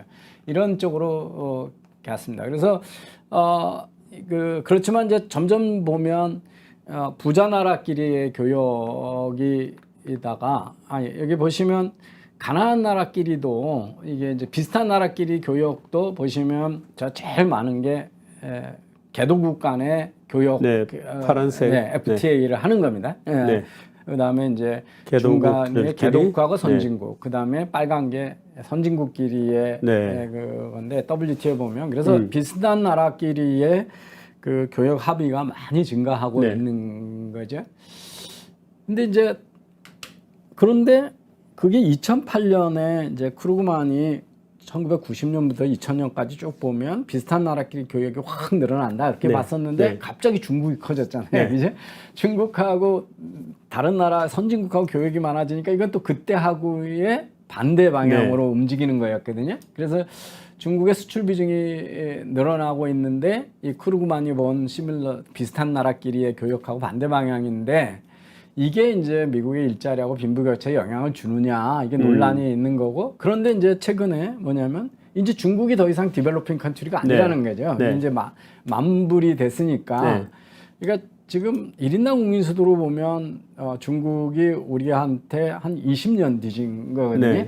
우리가 그 IMF 외환위기가 있을 때가 거의 만불 때였으니까 9,000불 때니까 거의 2000년에 돼서 만불이 됐으니까 지금 그 같은 소득 수준이 된 거죠. 평균 소득제. 그래서 더 이상 이제 값싼 나라가 아니니까 그러면 이거는 그러면 일자리나 이런 거에 어떤 영향을 미치나 이제 궁금해지잖아요. 그래서 하나씩 보면 우선은 이 미국의 러스트벨트에 일자리가 없어진다 이런 얘기를 많이 하는데 미국에서 99년에서 2007년 사이에 여기가 이제 그 어떤 그 지역의 산업의 노동자 1인당 수입이 얼마나 많이 하게 되냐. 수입 금액이거든요. 그 퍼센트가. 그래서 한 10년 사이에. 그 다음에 이쪽이 그 분야의 고용입니다. 그래서 수입의 노출이 많아진다고 해서 인프로이가 그렇게 큰 이게 잘 안 보여요. 이게 약한 그 코릴레이션만 있고. 네. 그런데 그래서 이제 전체적으로 보면 이렇습니다. 이게 미국의 개방 정도거든요. 예. 그다음에 밑에가 실업률이에요. 실업률이군요. 그러니까 점점 교역이 개방된다고 해서 실업률이 떨어지지 않는 거죠. 네. 실업률이 올라가지가 않는 거죠. 그러니까 그 사실은 네. 그 교역을 많이 하는데 실업률은 거의 일정하니까 이게 장기적으로 봤을 때 교역이 그 일자리하고는 아무 상관이 없다. 네. 이제 네. 이런 데이터가 이제 그 IGA 연구 결과거든요. 네. 예. 그래서 이 수입하고 경쟁하는 산업의 보호 정책은 일자리가 거기 감소를 예방하고 일자리를 늘리냐, 그거는 산업에 따라 다른데, 네. 국가 전체로 보면은 이 보호를 하게 되면 네. 그 생산 원가가 올라가는 거잖아요. 수입 못하게 하면, 네. 그죠? 좋은 걸 못 쓰게 하면, 그러면 국가 전체로는 일자리 감소로 이어진다라고 하는 게 지금까지 이제 결과입니다. 예. 그 다음에 그리고 장기적으로 보면 교육 자유화가 일자리를 만들어내고 또 그것도 좋은 일자리를 만들어낸다는 네. 거예요. 예. 그래서 단기적으로는 급작히 일자리가 충격을 받으면 그 미국같이 고용이 자유로운 나라에서는 생산량이 막 변동이 생기니까 네. 정규직이 비정규직이 되는 네. 현상이 있는데 장기적으로는 더 좋은 일자리를 만들어낸다는 거고요. 그것 때문에 이제 생산성이 낮은 산업은 도태될 거 아니에요. 네. 그리고 좋은 산업 쪽으로 자꾸 이동을 해서 사회 전체 생산성이 높은 네. 쪽으로 간다. 이게 이제 장기적인 연구 결과거든요. 그 다음에 중국의 그 값싼 팩토리 효과가 끝났다. 세계 그러면 최근에 미국의 제조업 일자리는 교역하고 무슨 관련이 네. 있느냐. 그래서 이제 최근에 나온 논문이 2010년에서 2016년, 그러니까 중국이 2010년부터는 이제 값싼 그 중국 효과 공장 끝났다 이렇게 끝다라고 보는 거예요. 왜냐면 아까 보시면 2012년서부터 수출 비중이 뚝 떨어지잖아요. 네, 그죠? 네, 네. 내수 중심으로 가고. 그 다음에 중국이 지금 청년 실업률이 몇 %인지 아세요? 좀 높아지지 않았나요? 최근에? 19% 정도 됩니다. 그렇게 어마어마하게 높아요? 높습니다. 예, 18.6%입니다. 그게 뭐냐면 이야, 그렇게나 높군요. 예. 거의 유럽 수준인데? 예, 그 중국에 있던 값싼 노동력 일자리가 베트남으로 다 간 거예요. 아, 그렇군요. 예, 그렇게 세상의 변화가 급격합니다. 그러니까 더블 디지 성장을 계속하다가 8%, 6% 내려가는 사이에 청년 실업률이 지금 18%를 넘었습니다. 허허. 그러니까 이제 더 이상 중국이 값싼 노동력을 가지고 선진국에 영향을 끼치던 시대는 네. 한 글로벌 금융위기 전으로부터 바뀌었다. 10년 정도에 끝났다고 보는 거죠. 그래서 그 이후에 이 수입하고 미국의 제조업의 일자리를 보니까 네. 수입이 1% 늘어나면 제조업 일자리가 0.07% 증가해요. 제조업에. 참 역설이다. 역설이죠. 그죠? 예, 수입을 많이 하면. 그게 이런 거예요. 수입을 많이 한다는 얘기는 값싼 부품을 많이 사온다는 거잖아요. 네. 그러면 다른 산업의 경쟁력이 어떻게 되겠어요? 제조업에. 높아지죠. 그러니까 거기서 일자리가 생기는 거죠. 근데 이게 제조업 일자리만 본 거잖아요. 네. 수입하느라고 했던 유통이나 수입업체 일자리는 카운트 안 한 거거든요. 제조업 일자리만 봐도 이런 거예요. 그러니까 수입이 교역이 일자리 없앤다는 거는 너무 단순하게 경제를 보는 거지. 그래서 이제 참. 뒤에서 얘기하겠지만 제조업에 일자리가 왜 주냐? 네. 사실은 자동화가 훨씬 큰 영향을 끼칩니다. 네. 두 번째는 임금 상승입니다. 네. 이게 저게 맞물려 있죠. 우리나라 네. 네. 최저임금 올리니까 키오스크 막 생겼잖아요. 네. 그죠? 예. 그 다음에 이제 환율 변동이 상당히 큰 영향을 네. 끼치게 되고요. 그게 이제 그 나라의 상대적 경쟁력을 네. 영향을 끼치니까요. 근데 중국 충격은 이미 끝났다는 거예요. 이건 이제 안 나타나요. 선진국에서. 중국에서 수입을 얼마나 하냐 하는 거는 안 나타난다는 거예요. 그런데 트럼프하고 바이든은 맨날 중국 때리는 거예요. 중국이 지적 자산 다 훔쳐가고 있고 중국 때리면 마치 일자리 생긴 것처럼 얘기를 하는 겁니다. 그렇군요. 예. 뒷다리 긁기네요. 예, 이거 말도 안 돼. 원인 네. 안 되는 거. 근데 언제 그럼 고용에 영향을 끼치냐는 네. 걸 보면요, 그 나라 기업들이 해외에다 투자를 많이 하는 거는 영향을 끼칩니다. 네. FDI 아웃워드, 그거는 생산 기지로 옮기는 거잖아요. 네. 그러니까 그거에 대한 인식이, 그럼 생산 기지를 왜 옮기냐? 사업하기 힘들면 옮기는 거잖아요. 그죠? 그러면 그 문정부나 이런 데 좋은 의도 가지고 했던 많은 정책들, 그러니까 법인세 올리면 당연히 옮기는, 최저임금 왕창 올리면 옮겨야 되는 거예요. 그 월드뱅크가 소주성이 우리나라 제조업을 일자리를 35,000개를 해외로 네. 보냈다는 거잖아요. 네. 그 5년 사이에. 그러니까 그런 데이터를 안 믿는 거죠. 저쪽에 네.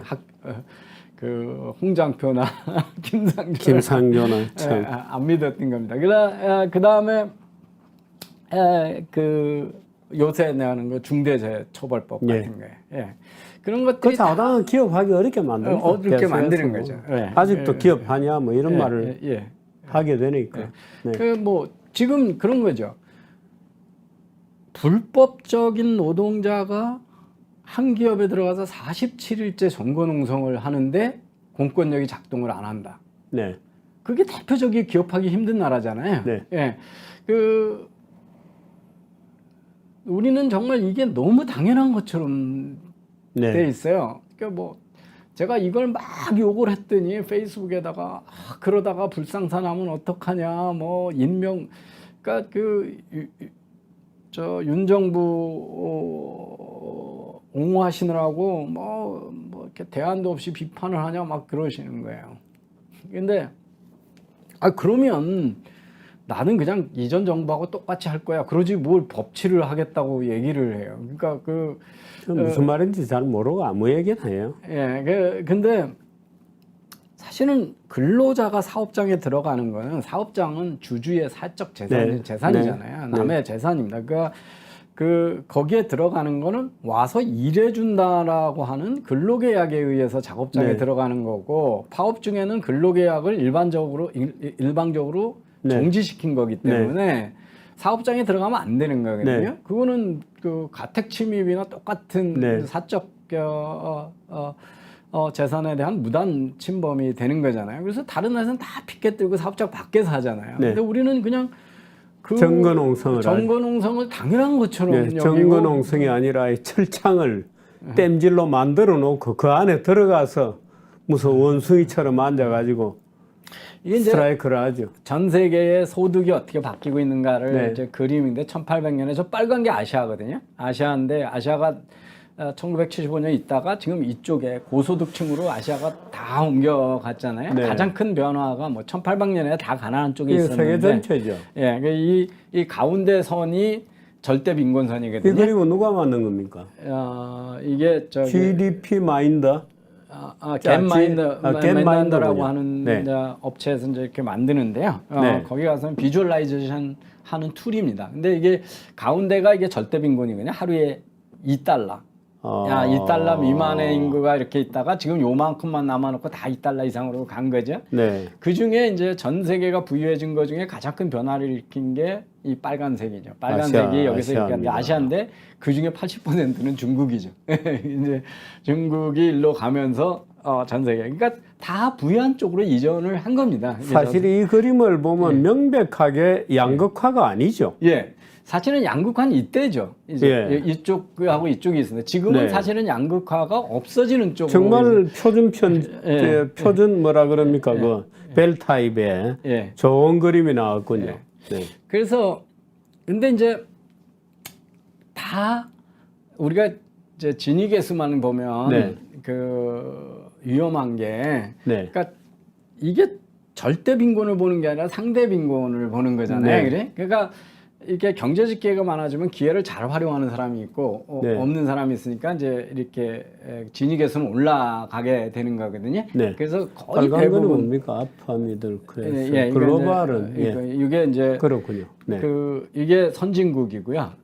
그다음에 이게 이제 세계 평균이고, 그다음에 네, 까만 게 그렇군요. 네. 제일 이제 가난한 나라들이고요. 네. 그다음에 이제 중하위, 중상위 이렇게 돼서 빈곤 그 진위 계수가 제일 높은 거는 사실은 중상위 국가들의 소득 국가가. 네. 왜냐하면 제일 빈국들은 북한 같은 데 다 가난하기 때문에 진위 계수가 낮거든요. 그래서 보시면 이렇게 부자 나라가 되면, 그러니까 여기서 우리가 하나 볼 때 네. 이게 제일 가난한 나라들이거든요. 네. 그 다음에 이제 중하위, 중상이잖아요. 네. 그러니까 소득이 올라갈수록 진위 계수의 평균이 올라가죠. 네. 그래서 진위 계수를 보고 부자가 많아지고. 부자가 많아지는 거를 가지고 이게 나라가 뭐 좀 망하는 거죠. 사회가 망하는 것처럼 얘기하는 게 정말 웃기는 얘기예요. 네. 그 다음에 여기서 우리가 주의 있게 봐야 되는 거, 우리나라가 이 30%에서 40% 사이거든요. 네. 이제 어떻게 재느냐에 따라. 그러니까 우리나라는 선진국 수준의 진위 계수를 가지고 있어요. 그런데 네. 재난적 양극화라고 대한민국이 마치 뭐 큰일 날 나라인 것처럼 선동을 한 게 이제 문정부죠. 네. 그리고 지금도 많은 사람들이 그렇게 네. 하고 있습니다. 그래서 여기 보시면 이 진위계수 변동을 이렇게 최근에 보면 진위계수가 줄어드는 나라가 어디냐면 유럽 국가 중에는요 프랑스예요. 네. 경제가 제일 엉망인 나라 중에 하나거든요. 아, 그렇군요. 예. 예, 맨 밑에. 저기 개도국 중에 진위계수가 최근에 확 줄어든 나라가 뭐냐면 러시아예요, 러시아. 네. 그러니까 이게 그다음에 멕시코 이런 나라들이에요. 브라질 이런 나라들. 네. 다 같이 가난한 쪽으로 가면 저렇게 되거든요. 그래서 이 그런가 하면 어마어마하게 부자가 많이 나라는 중국은 어마어마하게 진위 계수가 늘어나는 쪽으로 네. 가는 거죠. 그래서 이 진위 계수를 함부로 해석하면 아주 이상한 네. 결론을 하게 되는데요. 이 각 지역별로, 그러니까 빈국하고 제일 글로벌이고 고소득 국가의 1990년하고 2000년 14년 사이에 5분위 1로 나눠가지고 배수군요. 소득의 비중이 어디로 네. 되느냐, 얼마만큼 보냐 하면 보시면 이 부를 비중이 얼마나 늘어나면 최하위 계층의 부가 늘어나요. 네. 절대양으로 보면. 예? 그래서 이게 배가 다 같이 올라간다라고 하는 거가 이제 네. 보여지는 거거든요. 그래서 이제 더 보면 94년, 2004년 중에 보면 이 1분위부터 5로 나눠가지고 5분위가 제일 고소득 네. 계층이고 1분위가 제일 가난한 계층인데 소득이 얼마나 늘어났냐고 보면 여기 라틴 아메리카 같은 데는 1분위는 거의 못 일어나고 다른 쪽에서 조금씩 늘어났거든요. 네. 그렇지만 다른 나라에서는 뭐 물론 유럽이나 유럽, 동부 유럽 같은 데는 부자들이 더 많이 늘어나요. 네. 예. 그렇지만 또 여기 우리 한국이 포함된 새로 선진국이 된 나라들 네, 보면 네. 가운데가 더 많이 올라가죠. 네. 예. 그 다음에 저기 아시아 같으면 또 이제 위로 올라가죠. 네. 다 올라가거든요. 이게 점이 이제 상승률이거든요. 네. 금액이 올라간 거. 그러고 보면 다 가난한 사람이나 부자들이나 소득이 다 올라갔다라고 예. 하는, 배가 같이 올라간다라고 하는 네. 소득이 부자가 된다는 건 틀림이 없는 거죠. 예. 그리고 이 글로벌화가 된다고 해서 이 빈부격차가 확대되는 네. 나라도 있고 아닌 지역도 있는 거죠. 예, 개도국일 때는 많이 확대가 됩니다. 이제 왜냐하면 개도국이라고 하는 게 어떤 거냐면 새로운 경제적 기회가 나왔을 때 조금 앞선 사람들이 먼저 기회를 잡잖아요. 네. 그죠? 예. 네. 그래서 경제적인 산업이 발전하고 나면 이제 경제에 대해서 다 알아가지고 안정이 되면 그렇게 소위 초기에 불평등이 확대된다고 된다. 하는 국면이죠. 예. 그러니까 이게 쿠네츠 커브에 올라가는 쪽에 있는 거죠. 네. 그러다가 이제 이렇게 우리처럼 성숙해지거나 저쪽에 여기 보면 이제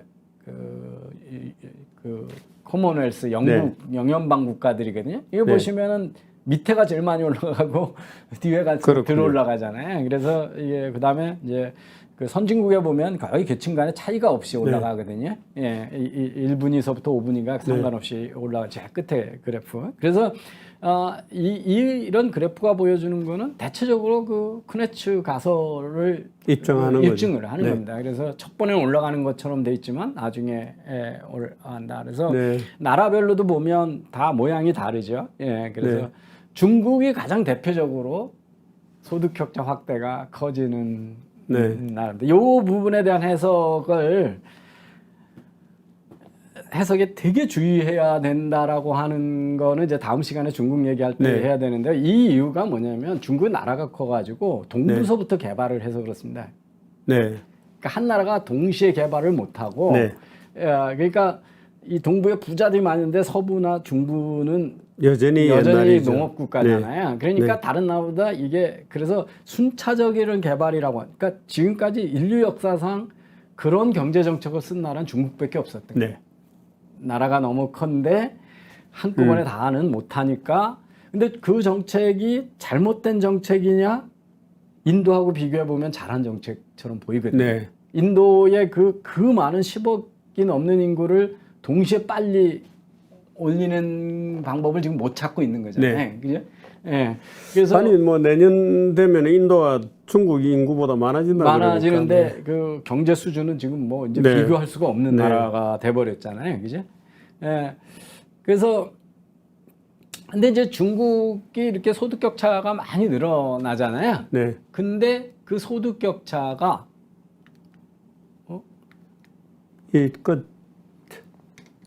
밖에 계신 우리 이 보시면 어디서 늘어나는 거냐 하면 이 파란 게 도시 안에서의 소득 격차입니다. 그 다음에 그 빨간 게 농촌의 소득 격차고요. 그 다음에 저 노란 게 농촌과 도시의 소득 격차예요. 그러니까 농촌이 많이 늘어나고 농촌이 좀 늘어나고 특히 저 농촌과 도시, 경제개발 된 데하고 안 데하고의 격차가 크게 늘어나는 거죠. 그래서 보시면 여기가 이제 이쪽이 수출이거든요. 수출이 그럼 이걸 확대하는 거냐? 수출로 보면 수출은 역관계에 있어요. 그러니까 이게 수출을 많이 하면 도농 간의 소득 격차도 줄어요. 그 다음에 저기도 보시면 어반에서는 조금 늘어나는데 시골에서는 감소되고 그러잖아요. 그래서 이런 모양이 아주 다르고 그래서 이 불평등과 글로벌라이제이션은 이 남미 국가들의 좀 되게 못 사는 나라들의 이제 아프리카 국가하고 남미 국가들의 그러니까 빈부격차가 심한 나라들, 심한 나라들의 그 진위계수가 한 10년 사이에 어떻게 변했냐를 보면 이제 빨간 게 얼마나 개방적인 수출이냐면 이 수출 수입하고 진위계수가 아무 상관이 없어요. 큰 상관이 없어요. 그래서 교역과 불평등하고의 상관계수는 없다 하는 거고요. 그래서 그러면 이제 나라마다 이게 보시면 이게 이제 각 나라의 선진국하고 개도국하고 뭐 이렇게 지역별로 이 ICT 투자가 얼마나 정부 기술 투자가 얼마나 되느냐, 신용이 얼마나 금융이 되느냐, 교육 수준이 어떻게 되느냐, 고등을 얼마나 받느냐, 그 다음에 이제 고용에서 농업의 비중이 어떻게 되느냐, 그 다음에 제조업 비중이 어떻게 되느냐 이렇게 보면 변화가 쭉 다 어느 나라는 ICT 많이 쓰게 되고 금융은 선진국에서 많이 올라가고 다 교육 올라가고 있고 농업 비중 줄어들고 제조업 비중 줄어들고 서비스업 늘어나잖아요. 근데 이 보시면 모든 나라에서 보면 이 소득 격차에 큰 영향을 미치는 게 여기 보시면 글로벌리제이션은 아주 적고요. 이 ICT가 가장 커요. 그렇군요. 선진 경제에서는 글로벌리제이션도 꽤 영향을 미치는데 세계 전체적으로 보면 그렇습니다. 디벨로핑 컨트리는 글로벌리제이션이 될수록 소득 격차가 줄어요. 그리고 테크놀로지 격차는 월등 크고요. 여기 디벨로핑 아시아에서 보면 글로벌화가 소득 격차를 줄이고 이렇게 되죠. 그래서 대부분의 결론은 ICT 영향이 이 글로벌 네. 교역보다 훨씬 크다는 거예요. 그래서 미국의 일자리 없어지는 거는 교역 때문이 아니고 네. 사실은 자동화라고 네. 하는 거죠. 그래서 그 이 디벨로핑 컨트리에서 IT 투자를 얼마나 많이 하느냐에서 보면 비례하죠. 네. 예, 그리고 선진국에서 대충 비례하고 라틴 아메리카도 비례하고 그래서 ICT 영향이 어마어마하게 자동화 영향이 훨씬 크다는 거고요.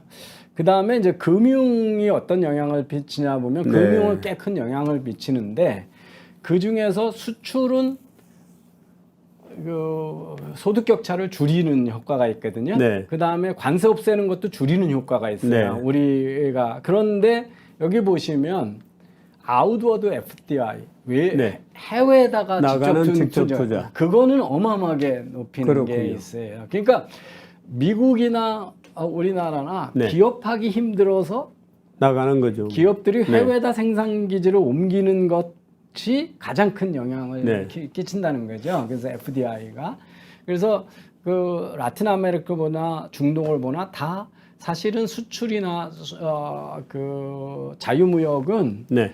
빈부 격차를 줄이는 반면에 이 투자가 옮겨가는 거 이게 네. 이제 큰 영향을 미칩니다. 그래서 왜 그런 게 영향을 미치냐면 우리나라에 다국적 기업이 들어올 때 보면 네. 구글이 들어오잖아요. 네. 요즘에. 예. 그래서 도대체 그 금융하고 이런 것들이 어느 쪽에 더 많이 하냐 보면 저기 테크놀로지가 어느 쪽에 많이 쓰이느냐 보면 이 교육 수준이 높은 쪽에 많이 늘어나거든요. 네, 그렇겠죠. 그래서 선진국에서 보면 교육 수준이 높은 쪽에서 뭐 인공지능도 들어오고 뭐도 네. 들어오고 그러는 거잖아요. 그러고 금융도 보면 저기 보시면 가운데 저기 지식 산업 네, knowledge 회색. based 서비스군요. 이쪽에 외국에서 금융도 그쪽에 FDI 투자도 그쪽에 많이 일어납니다. 네. 그러니까 뭐냐면 이미 급여를 많이 받는 쪽에 기술도 많이 투자가 되고 네. 자본도 많이 투자가 되는 거죠. 그래서 그것 때문에 그 산업이 훨씬 더 생산성이 네. 높아지고 그래서 그쪽에서 이렇게 되는 거죠. 그래서 뭐 이런 건 이제 넘어가겠습니다. 시간이 돼서. 그래서 이 수입은 어떻게 되냐?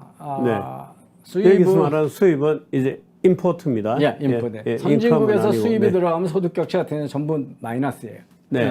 근데 개도국에서는 이제 약간 추가될 수가 있는데. 그렇군요. 근데 소득 격차를 줄일 뿐만 아니라 그보다 더 중요한 건 소비 격차를 줄이잖아요. 네. 외국에 싼 게 많이 그렇습니다. 들어오면 우리가 풍부하게 줄 수 있어요. 예. 그러니까 우리가 마치 어떤 나라에서 물건을 많이 사오면 나라가 망하는 것처럼 자꾸들 얘기하는데 수입은 그 상품이 싸고 좋으니까 우리가 사는 거잖아요. 그죠? 네. 그래서 이게 소득 격차도 줄이고 소비 격차도 줄이는 네. 효과가 있다는 거고요.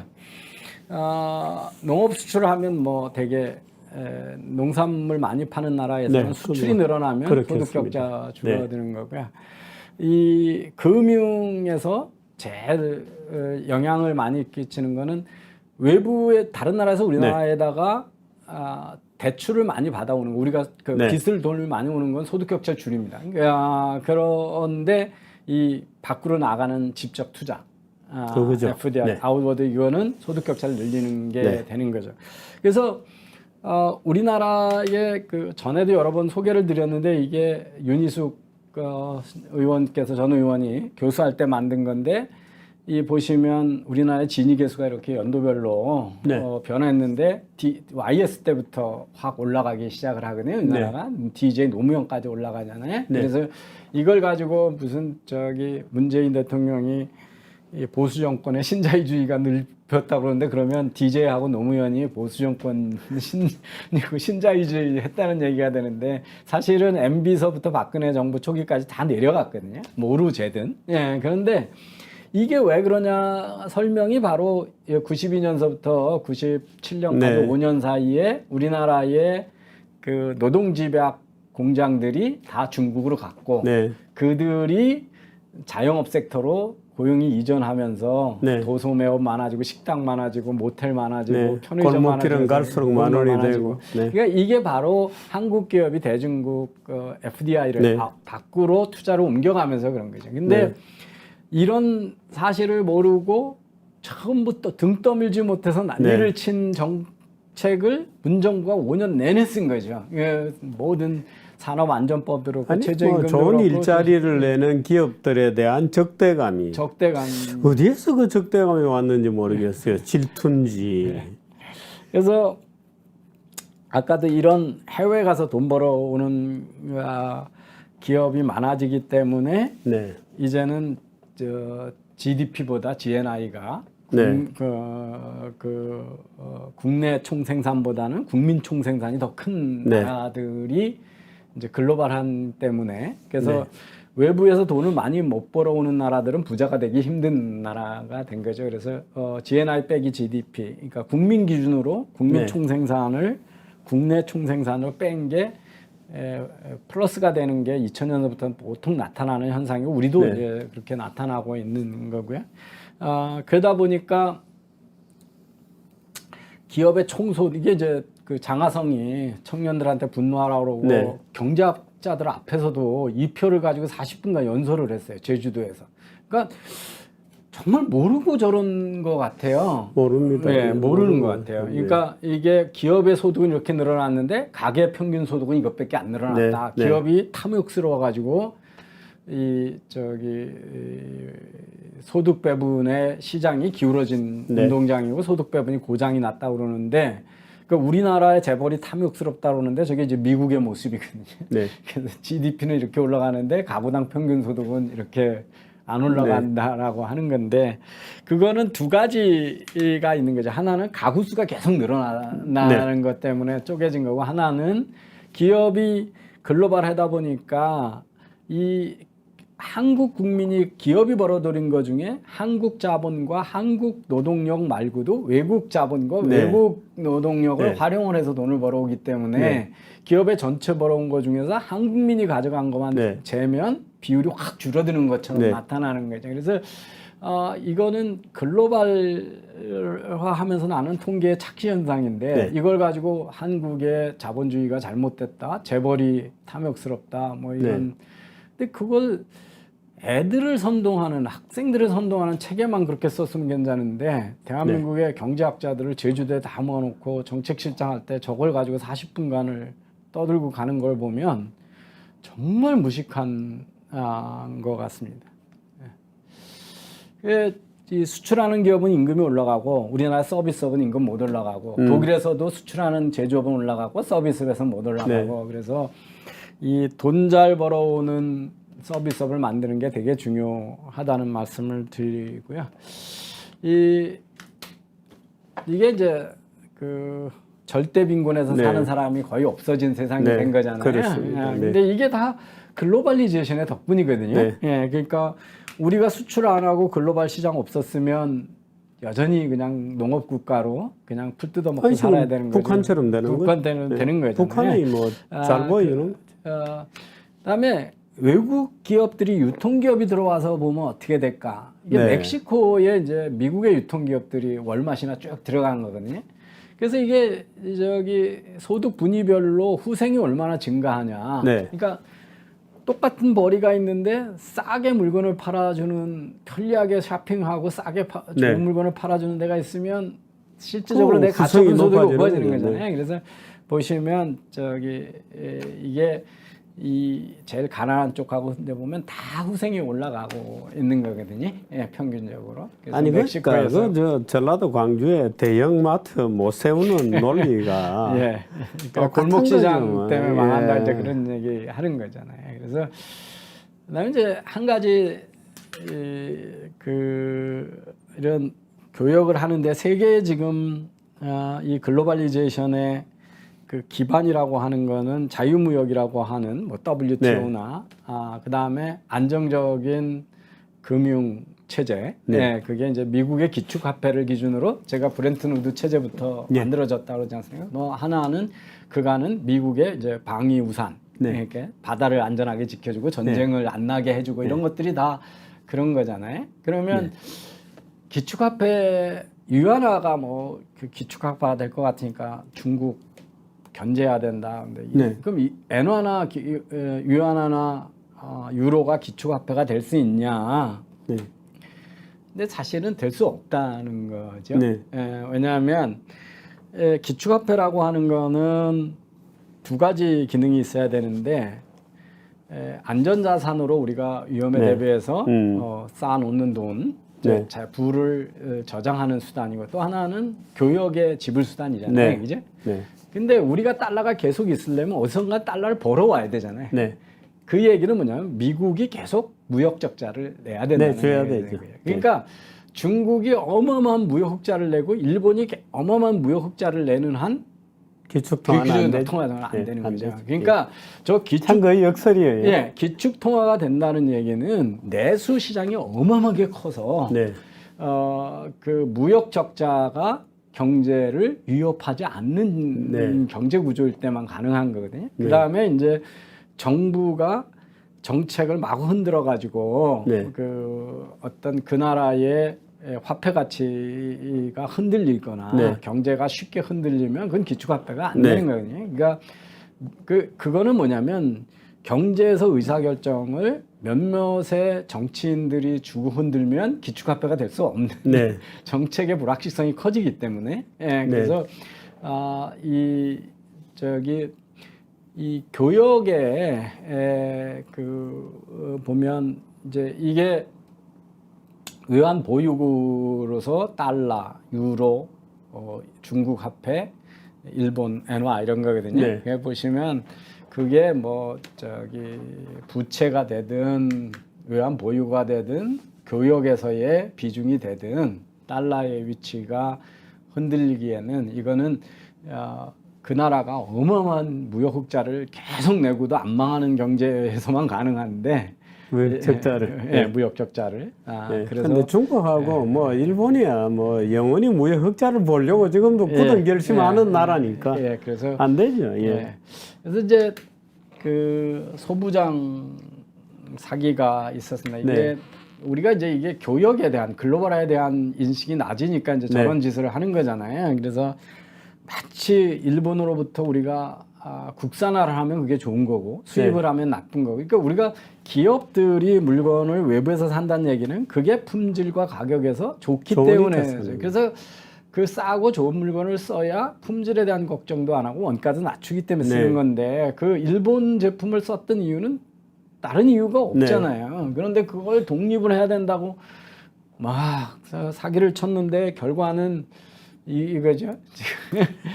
지금 이 불화수소 하나만 떨어졌었는데 다시 2021년부터는 불화수소가 다시 급등하고 있어서 지금 그 뭐 21년에 33년 불화수소 그것도 뭐 수입선이 일본 아니가 아니라 일본이 다른 나라에 있는 공장에서 된 거고요. 포토 레지스터 수입은 2배로 늘어났고요. 반도체 장비는 44% 늘어났습니다. 그래서 2조 원씩 몇 년 때려 붓고 나서 아무것도 이룬 게 없는 게 소부장 사기거든요. 그런데 퇴임할 때도 끝까지 소부장 자립의 기회를 했고 제조업 경쟁력 강화로 비싸게 국내에서 규모의 경제 안 되는 데서 생산하면 그건 제조업의 경쟁력 강화로 이루어지는 게 아니라 경쟁력 약화로 이루어지는 건데 반대 이야기를 하니까 그 바보들이 주장을 했던 거고요. 미국의 텍스 파운데이션에서 바이든하고 트럼프가 한 관세를 없애버리면 미국의 GDP 이거에 관세로 뜯은 돈이 한 80조 됩니다. 미국이 중국으로부터 뜯은 돈이. 그렇군요. 근데 이게 경제 성장률은 0.22% 낮췄고 소득도 0.14% 낮췄고 일자리 17만 개 줄였고 그다음에 미국이라니까 중국도 관세를 때리잖아요. 그러니까 중국 관세 때리는 것 때문에 또 수출이 안 되니까 네. 그게 0.04% 낮췄고 급여도 0.02% 낮췄고 29,000개 일자리 없앴고 그래서 네, 이런 통계가 있군요. 예, 이거를 같이 도해 보면 이거 관세 그것도 흉내만 냈잖아요. 뭐 네. 당 전면 군수를 어떻게 전면 하는 척했는데 0.26%의 경제 성장을 낮추고 있다. 이게 네. 이제 미국의 텍스 파운데이션에서 추정하는 지금 이 관세의 네. 그 악영향입니다. 예. 그래서 오늘은 제가 그 글로벌리제이션이 네. 예, 일자리를 없앤다, 소득 격차를 확대된다. 이거는 다 가짜 뉴스다. 이런 말씀을 했고 사실은 아까 그 국가별 진위계수 같은 것도 중국이 진위계수가 불평등이 커지는 것처럼 보이지만 사실은 국가의 그 경계선, 국가라고 하는 울타리를 다 걷어내고 전 세계 말하자면 국민을 줄을 세워서 진위계수를 계산하면 훨씬 줄어들죠. 인트라네이션 하느님 입장에서 보면 하느님 입장에서 보면 굉장히 좋아진 거죠. 예, 세계는 좋아진 거죠. 그래서 제가 저게 국가 간 비교 말이 안 된다는 거 전에 뭐 그 정규제 TV에서 방송할 때도 그 인구수하고 비교했잖아요. 그래서 강원도 산골하고 서울하고 비교하면 강원도 산골에 다 평등해 보이죠. 그 배추 농사만 짓는 사람만 보면 똑같은 거고 서울은 온갖 거 해먹으니까 다르니까. 그래서 미국을 주별로 따지면 유럽보다 진위계수가 다 낮아요. 대부분 주가. 네. 근데 미국이 워낙 큰 나라니까 다양한 경제가 있는 거잖아요. 네. 그러니까 그게 뭐 그걸 그래서 나라마다 산업도 다르고 인구도 다르고 저기 지리도 다르고 국토도 다른데 아니 그러니까 그 통계를 가지고 갖다 놓고 미국이 지옥인 것처럼 묘사하는 쓰레기들이 있으니까. 그래서 네. 그게 뭐 나라라고 그래서 다 똑같은 것도 아닌데 네. 하여튼 그 OECD 병이 들어가지고 아무거나 OECD하고 비교하려고 그러고 있습니다. 다음 주제는 뭐 그래서 재밌습니다. 이제, 그러면 이제 미중 갈등을 어떻게 볼 거냐. 네. 이것 때문에 앞으로 그럼 글로벌리제이션 시대가 네. 끝나느냐, 네. 아니면 급격히 퇴조할 거고. 네. 그럼 지금 자꾸 저렇게 중국하고 미국이 싸우는데 그거의 본질을 어떻게 볼 거고, 그럼 우리는 어떻게 해야 되냐, 뭐 네. 이런 어려운 이야기를 예. 자칫하면 또 뭐. 친중 인사라고 또 뭐라 제가 아니 풋짝 외구에서 뭐 친중 반중 이전에 사실은 바이든의 정책이 좀 더 책임성 있는 정책으로 다가와야 되는데 문제는 이게 책임성이 있는 것인지 의심스럽고 참 그래요. 그래서 생각할 것도 많고 그런 주제는 다음 주입니다. 오늘도 강의 시간이 굉장히 길어졌습니다. 여러분 끝까지 너무 길어서 재미있게 들어주셨기를 기대합니다. 고맙습니다. 예.